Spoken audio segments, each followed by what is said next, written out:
अपनी इस गलती की माफी मांगो अभी। कहे एहसास एपिसोड 1। सब लोग जल्दी जल्दी हाथ चलाओ, लड़के वाले किसी भी समय आते ही होंगे। घर की बड़ी नौकरानी या फिर यूं कह लीजिए कि बड़ी मालकिन की मुंह लगी नौकरानी कमला अपने सी जूनियर नौकरों को हुक्म दिए जा रही थी। हाँ, खुद तो एक उंगली भी नहीं चलाती और ये हमें हुक्म तो ऐसे दिए जा रही है कि जैसे खुद इस घर की मालकिन हो। शांता ने अपने बगल में सलाद काट रही रानो से फुसफुसाते हुए कहा, अब मालकिन नहीं तो क्या हुआ, रुआब तो मालकिन जैसा ही है ना उसका। देखा नहीं कैसे बड़ी मालकिन के आगे दिन भर भटकती फिरती है और आगे बढ़ बढ़कर उनके सारे काम करती रहती है। एक और नौकर बुधिया ने भी नाक सिकोड़ते हुए कहा, अरे ये काम तो हम भी कर ले, पर इस रसोई से छुट्टी तो मिले। शांता ने एक उपेक्षित सी नजर पूरी रसोई पर डालते हुए कहा, ना बाबा ना, मेरे बस का नहीं है कि पहले रसोई में खड़े होकर अपनी कमर तुड़वाऊं और फिर बड़ी मालकिन के नखरे उठाने के लिए उनके आगे पीछे भागती फिरूं। मैं अपनी पगार से खुश हूँ और वैसे भी मुझे गौरी दीदी के लिए काम करने में ज्यादा मजा आता है, ना कि उन खड़ूस सी बड़ी मालकिन के लिए।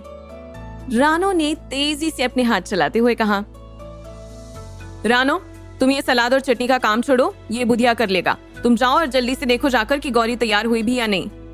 कमला एक बार फिर से किचन में आकर अपना हुक्म चलाकर जा चुकी थी। ले भाई रानो, तेरी तो मन की मुराद पूरी हो गई। अब जा और जाकर देख ले कि तेरी गौरी दीदी तैयार हुई या फिर भी अभी भी भूत बनी बैठी है। शांता ने रानो की तरफ देखा और फिर अपने काम में लग गई।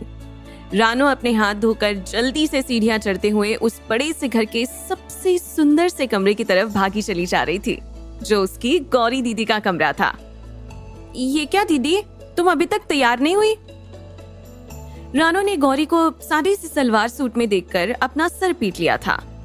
मैं तो सवेरे तुम्हारे लिए ये कपड़े निकाल कर गई थी और तुमने तो इन कपड़न पर नजर भी ना डाली।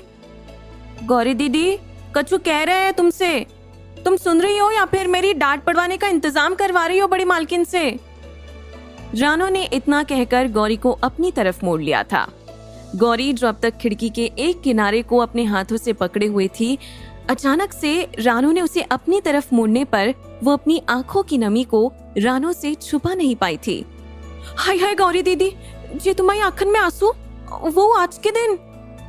रानो को तो जैसे यकीन ही नहीं हो रहा था कि गौरी आज के दिन रोएगी भी, जबकि वो जब से बड़ी हवेली में काम करने के लिए आई थी उसने अपनी गौरी दीदी को बस हंसते मुस्कुराते हुए ही देखा था।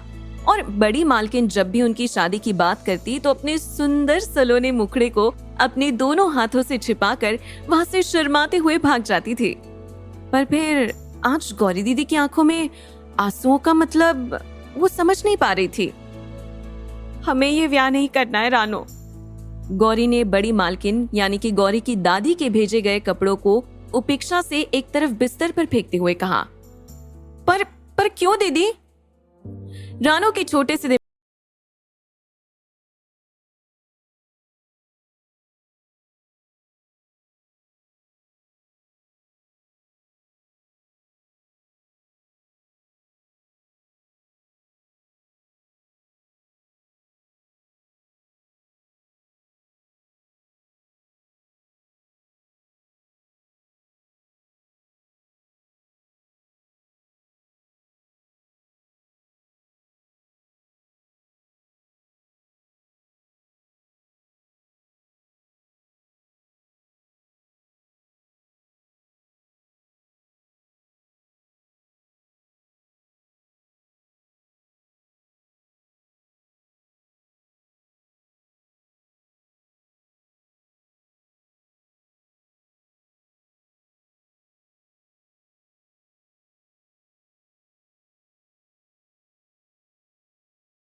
गौरी, तुम अच्छी तरह से जानती हो कि वो शादी किन कारणों से हुई थी और बाद में उस शादी का क्या अंजाम हुआ। और हम तुमसे यहाँ किसी बहस में पढ़ने नहीं आए हैं। वो लोग शगुन लेकर नीचे हॉल में तुम्हारा इंतजार कर रहे हैं।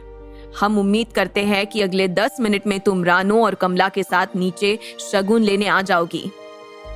बड़ी मालकिन ने लगभग आदेश देते हुए कहा और कमला को गौरी को जल्दी से तैयार करके नीचे लाने का समझाकर वो वहां से चली गई। रानो, तुम मुझे एक एक करके ये सब सामान पकड़ाती जाओ, मैं गौरी बिटिया को फटाफट तैयार कर देती हूँ। कमला ने बिस्तर पर पड़ा पीच और पिंक कलर के कॉम्बिनेशन का लहंगा उठाकर गौरी के सामने रख दिया और गौरी की तरफ एक अर्थपूर्ण दृष्टि से देखने लगी।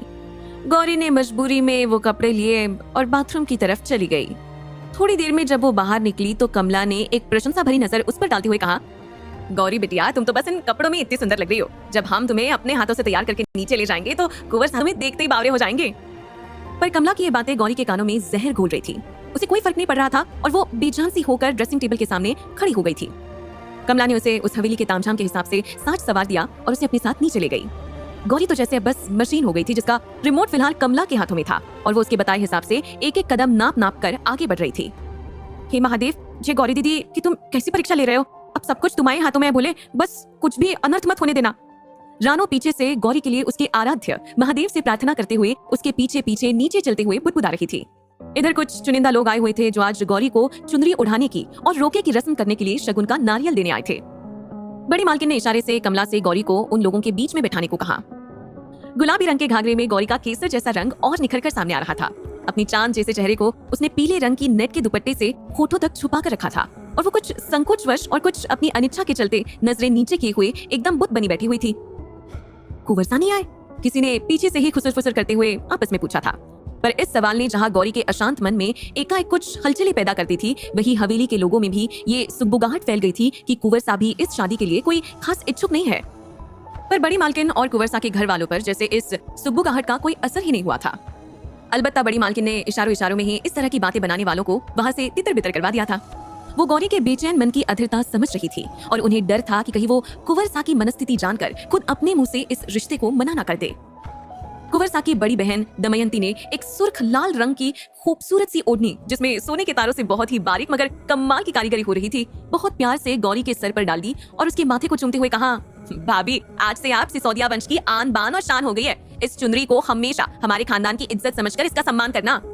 फिर दमयंती ने एक बड़े से सोने के थाल में कुछ हीरे जवाहरात और मिठाइयों फलों के एक साथ नारियल रखकर गौरी के नाजुक सी मलाई की तरह कोमल कलाइयों में उस वजनी थाल को रखकर रोके की रस्म पूरी कर दी। बड़ी मालकिन के इशारे पर कमला ने कुशलता से वो सोने की थाल गौरी के नाजुक से कलाइयों से उठाकर एक और रख दी। दमयंती ने गौरी का मुंह मीठा करते हुए कहा, माफ करिएगा भाभी, भाई साहब को बहुत जरूरी काम से दिल्ली जाना पड़ गया, नहीं तो हमारी जगह पर वही आपको मिठाई खिलाकर अपनी जिंदगी में शामिल होने की मुबारकबाद दे देते थे। गौरी ने जबरदस्ती मिठाई निगलते हुए फीकी सी स्माइल दी थी दमयंती को, जिसे शायद दमयंती ने भी भाप लिया था। पर वक्त का तकाजा ही कुछ ऐसा था कि वो भी बस मुस्कुराकर ही रह गई थी। दादी माँ, हम हवेली पर पहुंचकर आपको शादी की तारीख तय होते ही संदेशा भिजवाते हैं, दमयंती ने बड़ी मालकिन उर्फ दादी माँ सुभद्रा देवी से कहा। जी बिल्कुल दमयंती, हमें आपकी संदेशे का इंतजार रहेगा, सुभद्रा देवी ने औपचारिक मुस्कुराहट के साथ कहा। अच्छा तो फिर हमें इजाजत दीजिए, आप हवेली पहुंचकर बहुत सारी तैयारियां करनी है हमारी भाभी साहब के स्वागत के लिए। दमयंती ने एक मुस्कुराती हुई नजर नीचे निगाहें करके बैठी हुई गौरी की तरफ देखते हुए कहा, कुछ जलपान तो कर लीजिए दमयंती और कुंवर राघवेंद्र साहब। सुभद्रा देवी ने दमयंती और उनके पति कुंवर राघवेंद्र सिंह से अनुरोध करते हुए कहा। दादी साहब, आज तो इजाजत दीजिए, फिर कभी जरूर आपको कष्ट देंगे और वैसे भी अब तो आना जाना लगा ही रहेगा। राघवेंद्र भी मुस्कुराते हुए बोले। बड़ी मालकिन ने रस्म के हिसाब से गौरी की होने वाली ससुराल और वहाँ के लोगों के लिए यथोचित उपहार और दूसरी जरूरत के सामान पहले ही गाड़ी में रखवा दिए थे। दमयंती और कुंवर राघवेंद्र सिंह की गाड़ियां वहाँ से धूल उड़ाती हुई चली गई थी। पीछे छोड़ गई थी हवेली के कारिंदों की आपस में फुसफुसाहट। कुंवर साहब क्यों नहीं आए थे और अपने ही ब्याह के रोके में क्यों नहीं आए थे? अरे मैंने तो सुना है कि कुंवर साहब खुद ही इस ब्याह के लिए अनिच्छुक है। वो तो उनकी माँ से मतलब सुनैना देवी के बहुत कहने पर और अन्न जल त्याग देने की धमकी पर ही जाकर कुंवर साहब इस ब्याह के लिए तैयार हुए हैं। दूसरा नौकर धीरे धीरे बगीचे की घास छीलते हुए बोला। अरे कहा है कि कुंवर साहब एक बार तो ब्याह रचा चुके हैं, हमारी लाड़ू का जीवन नाश करने आए हैं, घर के बड़े और पुरानी नौकर ने दबी जुबान से कहा और फिर इधर उधर देखकर चुपचाप अपने काम में लग गए। अपने कमरे की खिड़की से ये सब वार्तालाप सुन रही गौरी की आंखें बरबस ही बरस उठी थी और उसके मुंह से एक सिसकारी निकल गई थी। जी आप क्यों ऐसे हमें छोड़कर चली गई? हमें ब्याह नहीं करना है, फिर क्यों कोई हमारी बात नहीं सुन रहा? हम खुश नहीं है इस ब्याह से। गौरी वही खिड़की के पर्दे को पकड़कर रोते हुए बैठ गई और रोते रोते वहीं पर सो गई। रानो गौरी की हालत देखकर वहां से मुंह पर हाथ रखकर सिसकते हुए चली गई थी। आखिर गौरी की शादी उसकी बहन के पति से क्यों हो रही थी? आखिर गौरी की दादी उसे इस शादी के लिए फोर्स क्यों कर रही थी? आखिर गौरी का होने वाला पति अपने रोके पर क्यों नहीं आया था और अब क्या होगा गौरी के साथ? जानने के लिए सुनिए अगला एपिसोड।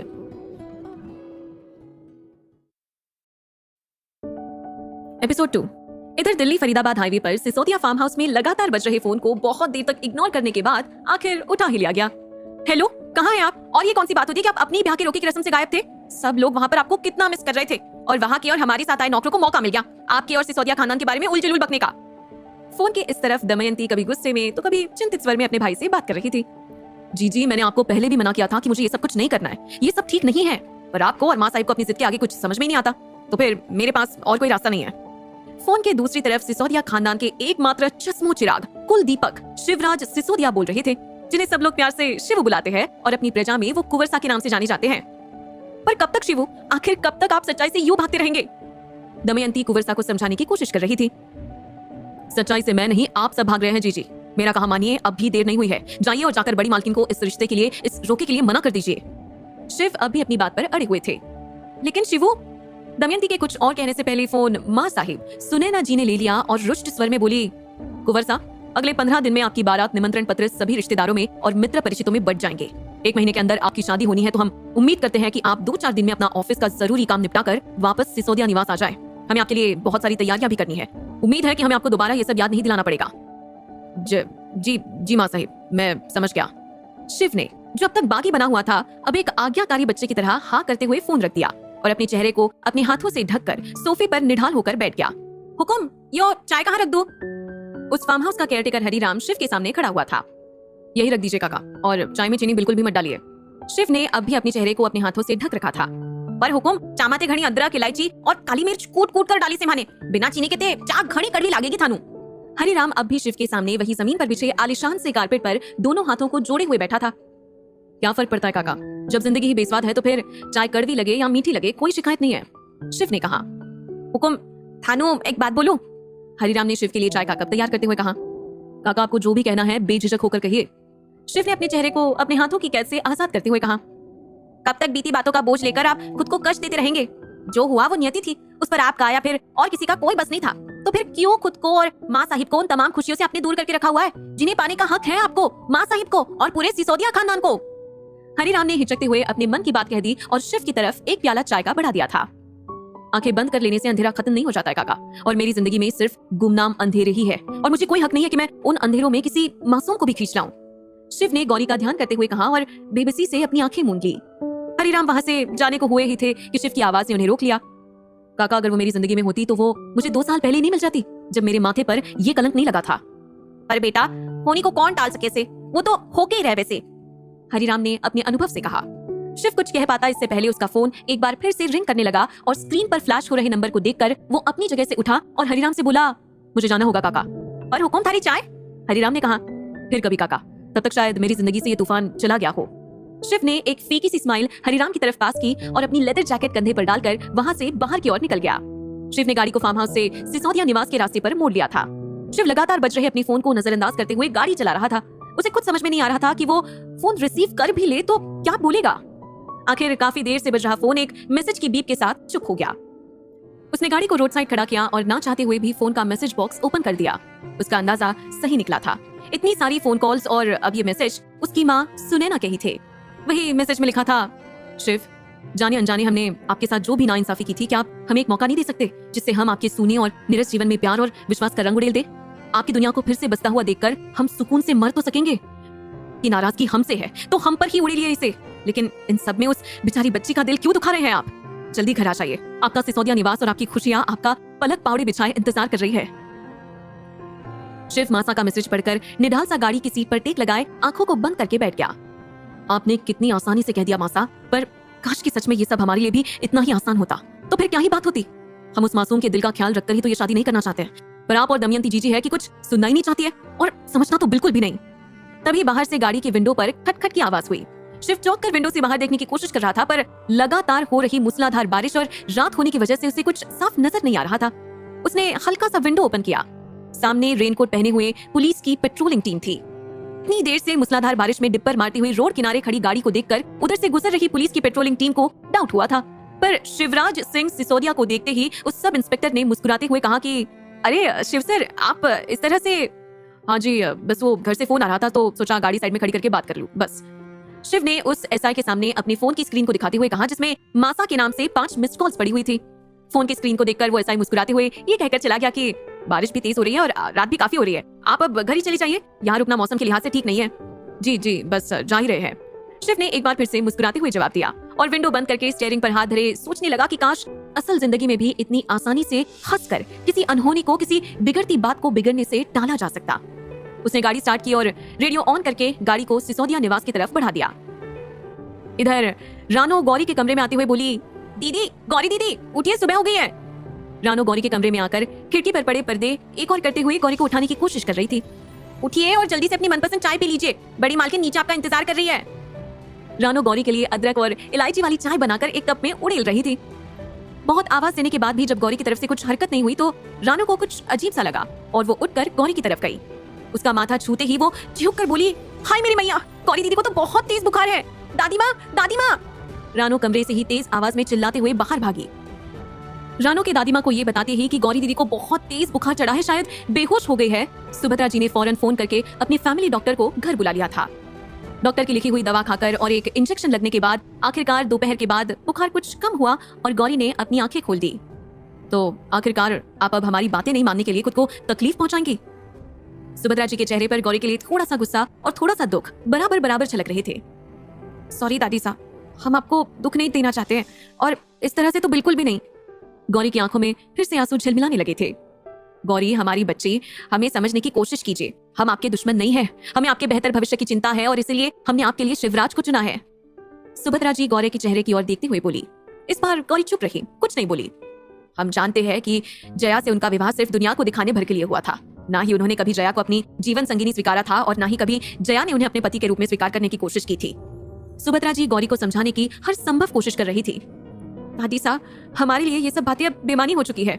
शिव हमारे लिए जया जीजी सा के कुंवर सा ही रहेंगे हमेशा, हमारी जीजी के पहले पति या फिर हम अपनी जीजी की सौतन।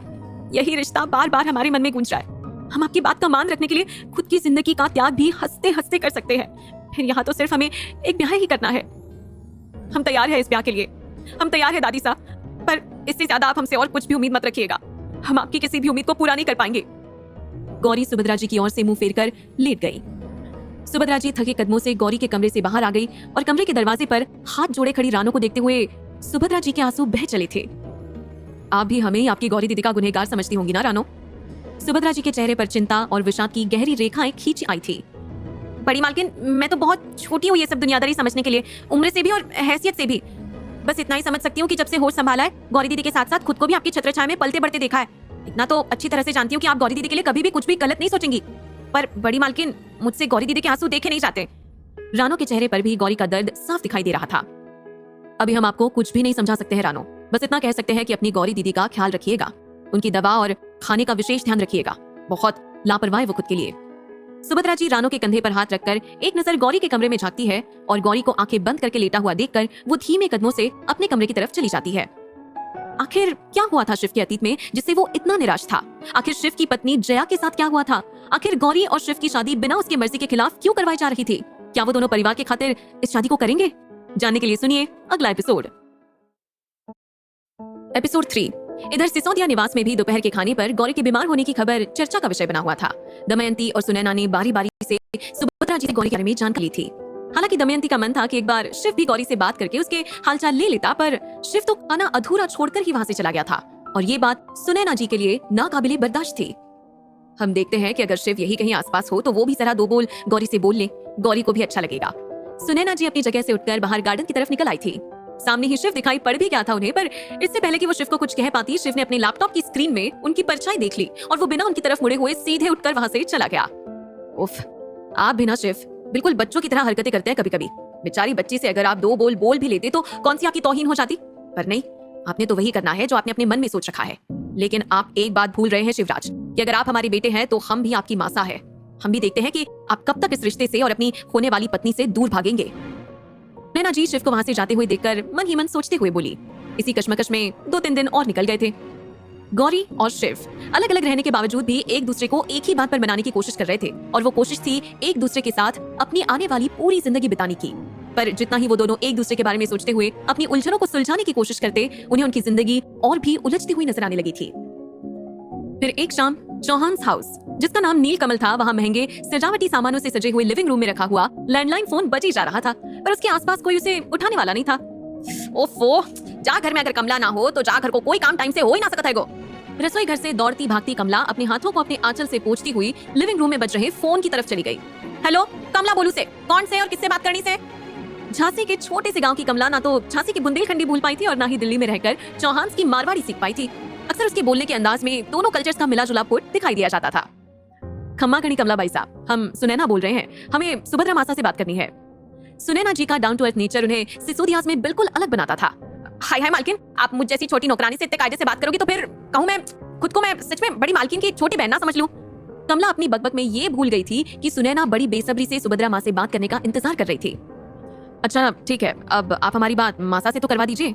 सुनैना अधीरता से बोली। जी मालकिन साहब, बस 2 मिनट इंतजार करो, मैं बड़ी मालकिन जल्दी बुलाकर ला रही हूँ। कमला ने फोन का रिसीवर अलग रख दिया और दौड़ पड़ी वो सुभद्रा मासा के कमरे की तरफ। बड़ी मालकिन, सुनैना मालकिन साहब थारा इंतजार कर रही है फोन पर। हाफती दौड़ती कमला ने सुभद्रा जी के कमरे में जाकर धीरे से कहा। सुभद्रा जी अपनी तेज आंखों से कमला को घूरते हुए जल्दी जल्दी चलते हुए लिविंग रूम में एक और रखे रिसीवर को रिसीव करने बैठ गई। कमला सहमी नजरों से सुभद्रा जी के पीछे पीछे चलती थी। जी, जैसा आप उचित समझे सुनैना जी, आप हमें बस अपने आने की इत्तला करवा दीजिएगा, पूरा नीलकमल आपके स्वागत सत्कार के लिए प्रस्तुत हो जाएगा। फोन पर सुभद्रा जी के मुंह से फूल झड़ रहे थे उस समय। अब ठीक है सुभद्रा मासा, बाकी की सारी बातें हम वहीं आकर कर लेंगे, बस आप इस रविवार की शाम को हमारा इंतजार कीजिए। आपसे मिले हुए भी हमें बहुत समय बीत गया है, इस बार हम भी आपसे मिलना चाहते हैं। और हाँ सुभद्रा मासा, हम बस आपसे मिलना चाहते हैं तो कृपया करके कोई विशेष व्यवस्था मत करवाइएगा, हमें आपके सामने सहज होने में मदद मिलेगी, सुनैना जी ने आत्मीयता से कहा। सुभद्रा जी ने मुस्कुराते हुए कहा, जी बिल्कुल, जैसा आप चाहे सुनैना। सुभद्रा जी भी सुनैना की बात सुनकर मुस्कुरा दी थी। कमला, कमला! सुभद्रा जी की तेज आवाज किचन में काम कर रही रानो की कानों तक पहुंच रही थी, पर पता नहीं ये कमला कहाँ थी, क्यों नहीं सुन पा रही थी सुभद्रा जी की आवाज को। जी जी दादी साहब, आपने बुलाया? रानो सुभद्रा जी के सामने दोनों हाथों को जोड़े हुए खड़ी थी। आपका नाम कमला कब से हो गया? सुभद्रा जी बिना पीछे पलटे ही उनके पीछे खड़ी रानो से बोली। रानो बोली, जी वो दादी साहब, आप काफी देर से बुला रही थी कमला काकी को, तो फिर मैं। रानो डर गई थी कि कहीं अब सुभद्रा जी गुस्सा ना हो जाए उससे। यही तो हैरानी की बात है, आप हमारी आवाज सुनकर दौड़ी चली आई और ये कमला अभी तक हमारे सर पर ही खड़ी थी, और अब जब हमें उसकी जरूरत थी तो ऐसे गायब हो गई जैसे यहाँ थी ही नहीं। सुभद्रा जी ने गुस्से से इधर उधर देखते हुए कहा, काकी को कुछ काम होगा दादी साहब, आप मुझे बता दीजिए अगर आपको सही लगे तो। रानो ने सर झुकाए ही सुभद्रा जी से कहा। रानो का अपने लिए आदर और मन में थोड़ी सी हिचक देखकर सुभद्रा जी के चेहरे पर स्माइल आ गई। रानो, हम आपको क्या और जागीरदारों की तरह जल्लाद या फिर जालिम लगते हैं जो अपने मात हथों का खून पीने को तैयार रहते हैं हमेशा? सुभद्रा जी गहरी नजरों से रानी की तरफ देखकर बोली। नहीं दादी साहब, ऐसी तो कोई बात नहीं है। बोलते हुए रानो अब भी दोनों हाथों को जोड़े हुए खड़ी थी। तो फिर आप हमारे सामने कुछ भी कहने से इतना डरती क्यों है? आप हमारे लिए बिल्कुल हमारी गौरी की तरह ही है। सुभद्रा जी मुस्कुराते हुए बोली। दादी साहब, आपने मुझे अपना कर इस हवेली में सर छुपाने की जगह देकर मेरे ऊपर जो उपकार किया है उसके लिए तो मेरे शरीर का रोम रोम आपके आदर सम्मान से नत है। अच्छा ठीक है, अब आप हम पर इतना एहसान भी मत जताइए कि हमें खुद पर गुरूर होने लगे। वैसे तो हम कमला से कहना चाहते थे, पर अभी तो वो यहाँ है ही नहीं, तो फिर आप ही सुन लीजिए। सुभद्रा जी के चेहरे पर एक चमक आ गई थी ये सब बातें रानो को बताते हुए, जिसे रानो भी स्पष्ट तौर पर देख सकती थी। इस रविवार को थारी गौरी दीदी के सासरे वाले आ रहे हैं, तो स्वागत सत्कार में कोई भी कमी ना छोड़ी जाए। बाहर दरवाजे से लेकर यहाँ अंदर के लिविंग रूम तक, और सिर्फ यही नहीं बल्कि हवेली के कोने कोने को रंग बिरंगे फूलों से सजा दिया जाए। रसोई घर में गौरी के सासरे वालों की पसंद के खास पकवान बनवाए जाए, और हाँ, कुंवर सा को तीखा कम पसंद है तो इस बात का खास ख्याल रखा जाए। सुभद्रा जी सिसोदियाज के आने से इतनी खुश थी कि उन्हें समझ ही नहीं आ रहा था कि वो और क्या क्या इंतजाम करने को कहे कि उन लोगों को उनकी शान में कोई कमी ना नजर आए। बस दादी साहब, आप परेशान मत होइए और इतना उत्तेजित मत होइए, ये आपकी सेहत के लिए नुकसानदायक है। मैं समझ गई, आप जो जो इंतजाम करवाना चाहती है वो सब हो जाएंगे। रानो ने भी भावावेश में आकर सुभद्रा जी के दोनों हाथों को अपने हाथों में थाम लिया था, पर तभी उसे अपनी भूल का एहसास हुआ और वो 2 कदम पीछे हट गई। शुक्रिया रानो, हमें और हमारे जज्बातों को समझने के लिए। लेकिन इस बार सुभद्रा जी आगे बढ़कर रानो के हाथों को अपने हाथों में लेकर खड़ी हो गई थी। रानो अपनी खुशी के आंसुओं को पोंछते हुए वहां से जाने लगी थी कि सुभद्रा जी की बात सुनकर वो फिर से खड़ी हो गई थी अपनी जगह पर। रानो, हम चाहते हैं कि आज शाम को आप अपनी गौरी दीदी के साथ बाजार चली जाए और उन्हें कुछ खरीदारी करवा दे, और हाँ, आप अपने लिए भी कुछ खरीद लेना, हमें खुशी होगी। सुभद्रा जी के चेहरे पर एक संतोषजनित मुस्कुराहट फैली हुई थी। जी दादी साहब, जैसा आपको ठीक लगे। रानो प्रसन्न मुख मुद्रा लिए वापस किचन की तरफ चली गई। ओफो, ये कमला भी ना कहाँ गायब हो जाती है, काम के समय तो कभी सामने नहीं आती और बाद में ऐसे दिखाएंगी कि पूरे नील कमल की देखभाल का भार इन्हीं के नाजुक कंधों पर है। सुभद्रा जी मन ही मन मुस्कुराते हुए अपने कमरे में चली गई। ओहो दीदी, आप मान भी जाओ।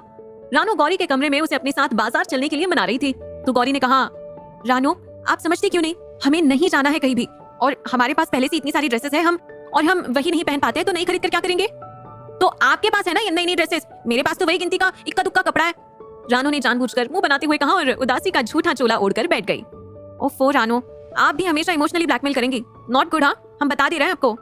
गौरी ने रानो के चेहरे को अपनी उंगलियों में फंसाकर ऊपर उठाते हुए कहा।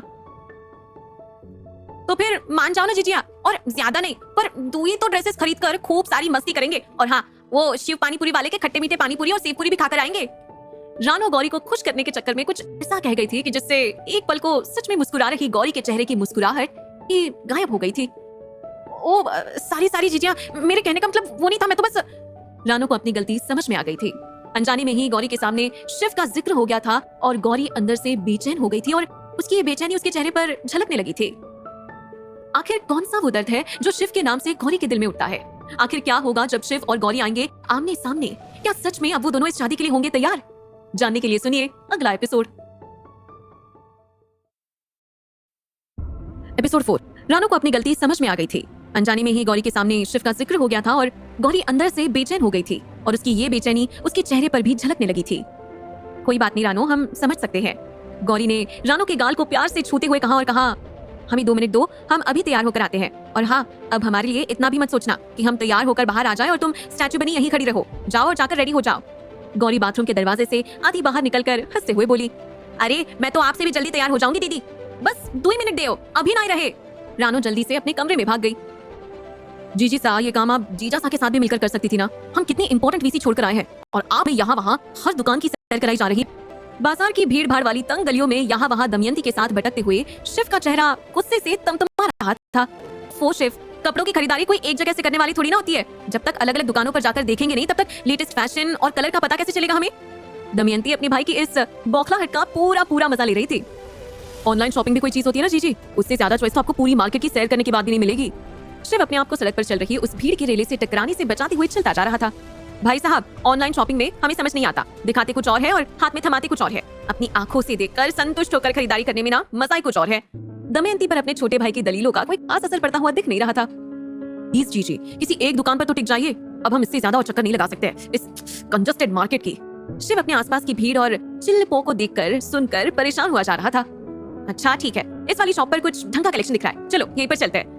दमयंती ने सामने की एक बड़ी सी शॉप की तरफ इशारा करते हुए कहा और शिव के साथ अंदर चली गई। Oh finally the wait is over, Shiv ने एक लंबी सांस भरते हुए कहा और दमयंती के साथ साड़ी के काउंटर पर जाकर खड़ा हो गया। दमयंती अपने लिए साड़ियां देखने में बिजी हो गई थी और शिव अपने फोन को निकालकर उसमें जरूरी मेल्स चेक करने लगा था। दमयंती उसे कोई साड़ी देखने के लिए कहती तो वो बस हाँ हूँ करके फिर से अपने काम में लग जाता। शिव, आप शॉपिंग में हमारी हेल्प करने आए हैं या फिर आपको यहाँ भी अपनी इन मेल्स को चेक करना है? दमयंती ने हल्के से खींचते हुए कहा। ओहो जीजी, आप जानती है ना, हमें ये सब ना ही पसंद है और ना ही इन सब की कोई समझ है। हम आपको क्या बता सकते हैं? कहा था ना आपसे कि या तो आप जीजा सा के साथ आइए या फिर मासा के साथ, पर नहीं, आपको तो आज हमारे साथ ही शॉपिंग करनी है। शिव भी हरी पीली लाल नीली साड़ियां देख देख कर उकता गया था। दमयंती बुरा सा मुंह बनाकर सामने पड़ी हुई साड़ियों को बीमन से देख रही थी। अरे जीजी, अच्छा ठीक है, देखते हैं हम कुछ अच्छा सा आपके लिए। शिव ने दमयंती को मनाने के लिए कहा और साड़ियों के ढेर में से एक येलो कलर की बॉर्डर वाली साड़ी निकालकर दमयंती को पकड़ा दी और कहा, ये लीजिए, इसे ट्राई करिए। दमयंती भी खुश होकर उस साड़ी को लेकर ट्रायल रूम में चली गई। शिव भी अब इधर उधर देखकर टाइम पास करने लगा था कि अचानक से सामने लगे हुए मिरर में उसे कोई नजर आया। उसे लगा कि शायद उसकी नजरों का धोखा है और उसने अपनी नजरें वहां से हटा ली। पर कुछ ही सेकंड्स के बाद एक जानी पहचानी सी हंसी उसके कानों में टकराई। उसकी नजरें एक बार फिर से सामने लगे मिरर से जा टकराई। आखिर उस हंसी को वो कैसे भूल सकता था, जिसे पहली बार सुनने के बाद फिर वो कभी भूल ही नहीं पाया था। शिव और गौरी अपनी नियति से अनजान और एक दूसरे की उपस्थिति से अनजान उस शॉपिंग कॉम्प्लेक्स में मौजूद थे। दमयंती शिव की पसंद की हुई साड़ी को ट्राई करने के लिए ट्रायल रूम में जा चुकी थी और शिव टाइम पास करने की गरज से इधर उधर देखने लगा था। उसके बगल में ही लगे हुए आईने में उसे एक धुंधला सा अक्स दिखाई दिया था, जो निश्चित रूप से उसके पीठ के पीछे बने हुए दूसरे काउंटर पर खड़े हुए कस्टमर्स का ही था। शिव उस धुंधले साए को एक बार अपने मन का वहम समझकर टाल भी देता, पर कुछ ही सेकंड्स बाद एक ती हुई सी हंसी उसके कानों में पड़ी और एक बेसख्ता से लापरवाही सी हंसी शिव के होठों पर सच गई थी और अनायास ही उसकी नजरें उस हंसी की तरफ घूम गई। आईने में जिसकी परछाई दिखी थी उसे उसके सच में होने के ख्याल से ही शिव बेचैन हो गया था। दिल कह रहा था कि आगे बढ़ो शिव और थाम लो अपनी जिंदगी का हाथ, जो तुम्हें जीना सिखा देगी, हर छोटी छोटी बात पर मुस्कुराना सिखा देगी, तुम्हारी बेरंग हो चुके इस दिल को अपने खूबसूरत प्यार के रंगों से भर देगी। पर दिमाग कह रहा था कि दूर हो जाओ उस मासूम की जिंदगी से, जिसके साथ जुड़कर तू सिर्फ उसे गम के खजाने और आंसुओं का सैलाब देगा। तेरा उसके साथ होना ठीक उस रात की तरह होगा कि तू उसकी तरफ जब भी कदम बढ़ाएगा उसकी जिंदगी की हर खुशी पत्थर में तब्दील हो जाएगी। चला जा यहाँ से दूर, दूर हो जा उसकी नजरों से। तुझे कोई हक नहीं है कि तू उसके चेहरे की मुस्कुराहट को अपनी जिंदगी की तरह बेनूर कर दे। शिव गौरी की नजरों से बचकर वहां से जाने ही वाला था कि एक बार फिर उसके कानों में एक जानी पहचानी सी आवाज पड़ी और उसके आगे बढ़ते कदम अपनी जगह पर ही फ्रीज हो गए। ट्रायल रूम से बाहर निकल रही दमयंती की टक्कर गौरी से हो गई थी, जो खुद एक दूसरे ट्रायल रूम में जाकर अपनी ड्रेस को ट्राई करने जा रही थी। आज हम महादेव से कुछ और भी मांगते तो हमें पूरा विश्वास था कि महादेव हमें वो भी दे देते। दमयंती जी भर के गौरी को प्यार से निहारते हुए बोली, क्षमा करी जी। इस अचानक हुई भिड़ंत से हड़बड़ाई गौरी के हाथ अपने आप ही दमयंती के सामने उनके अभिवादन में जुड़ते चले गए थे। ये हाथ मत जोड़िए आप हमसे, आप तो हमारे गले लग जाइए, हम तभी आपका अभिवादन स्वीकार करेंगे। दमयंती ने खुद ही आगे बढ़कर गौरी को गले से लगा लिया था।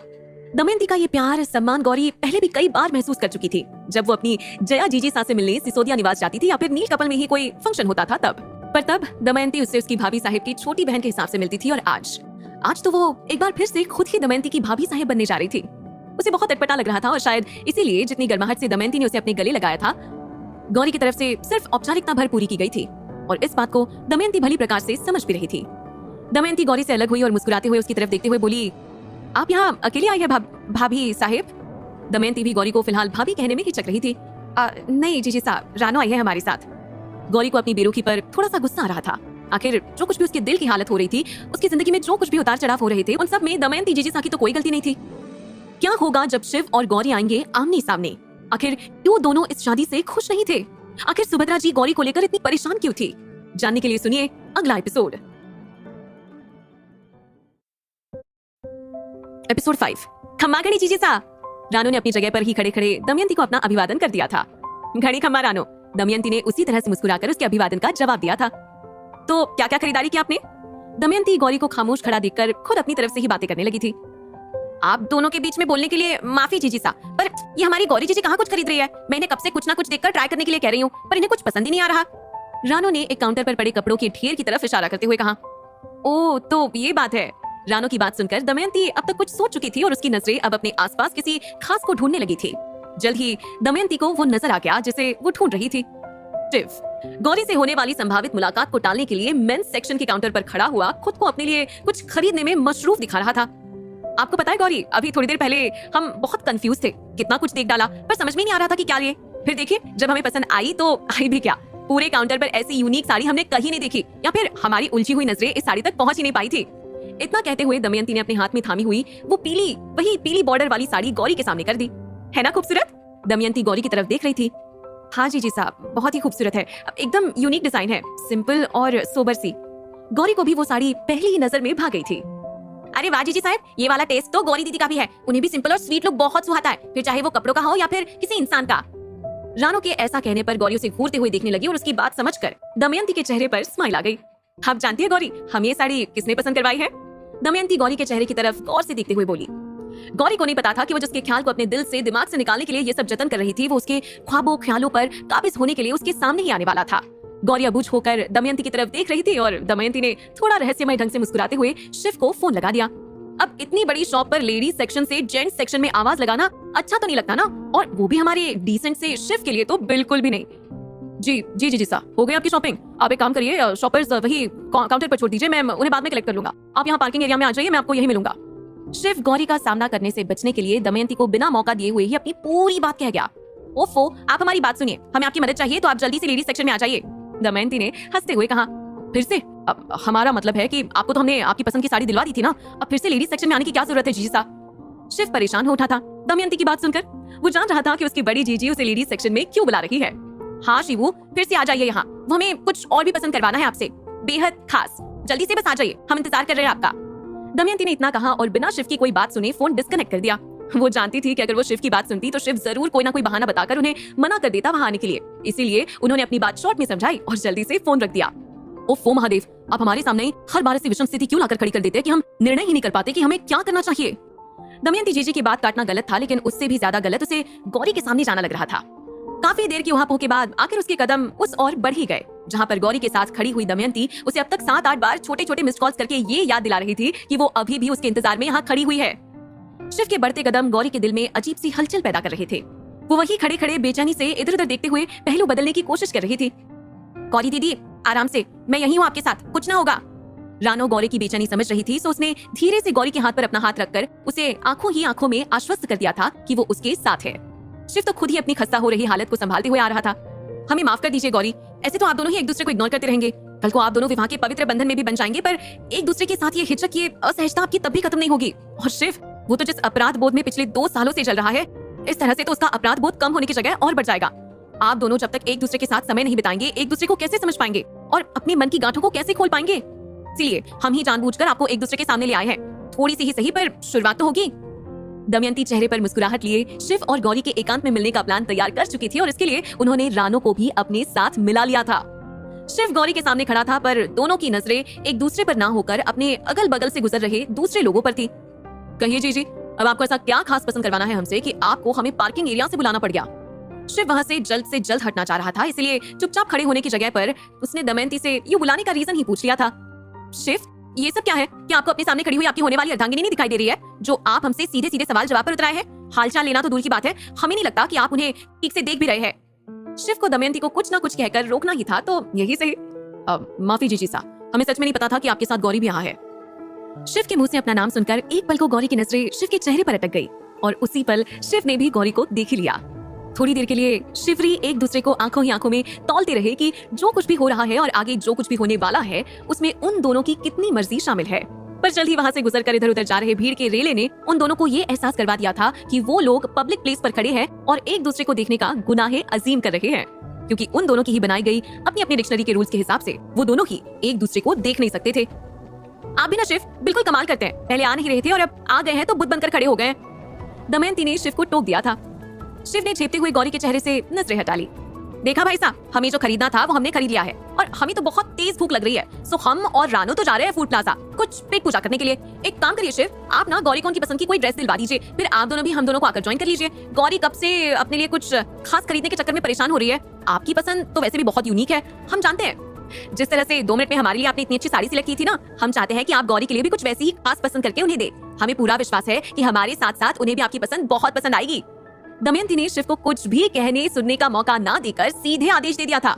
नहीं जीजी साहब, हमें ऐसा कुछ खास नहीं लेना है। वो तो हम दादी माँ की बात मानकर शॉपिंग के लिए आ गए थे, कुंवर सा हमारी वजह से यूं ही परेशान हो जाएंगे। हमें कुछ भी नहीं चाहिए। गौरी जितना संभव था शिव के साथ अपनी संभावित शॉपिंग को टालना चाह रही थी। रहने दीजिए ना जीजी साहब, जब गौरी का ही मन नहीं है तो फिर क्यों आप उन्हें जबरदस्ती फोर्स कर रही है? शिव का मूड भी उखड़ चुका था अब तक। आखिर गौरी और शिव क्यों नहीं आते थे एक दूसरे के करीब? आखिर क्या हुआ है उनके अतीत में और सभी लोग इन्हें क्यों मिलवाना चाहते थे? जानने के लिए सुने अगला एपिसोड।